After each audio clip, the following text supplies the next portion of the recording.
Ne znam jel možeš na WC, kaže se smijem li na WC.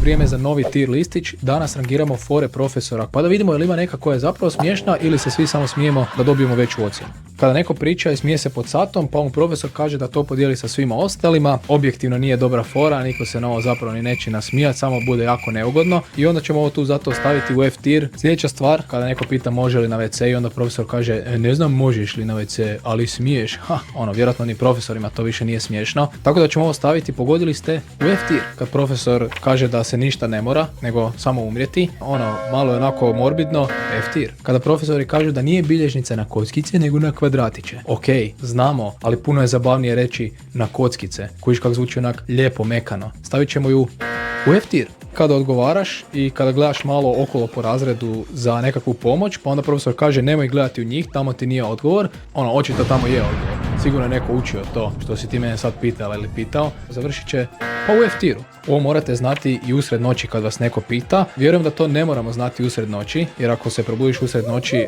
vjerojatno ne znaš koje je stoljeće, a kamoli da ćeš sad znati razliku kvadrata ili tako nešto. Za kaznu ćemo staviti u F tier. Kada profesori kažu da ovo moramo znati kao piti vodu ili kao oče naš, piti vodu fakat nije teško. To svi non stop radimo, moliti oče naš isto tako nije prevelika neka muka, tako da ćemo ovu foru staviti u F tier. Pitaš hoće li nešto biti na testu, a profesor odgovori neće, ja to pričam samo da meni bude zanimljivo i mislim ovaj sarkazam se malo cijeni. Međutim, može to biti i kreativnije. Ravno dolje u F tier.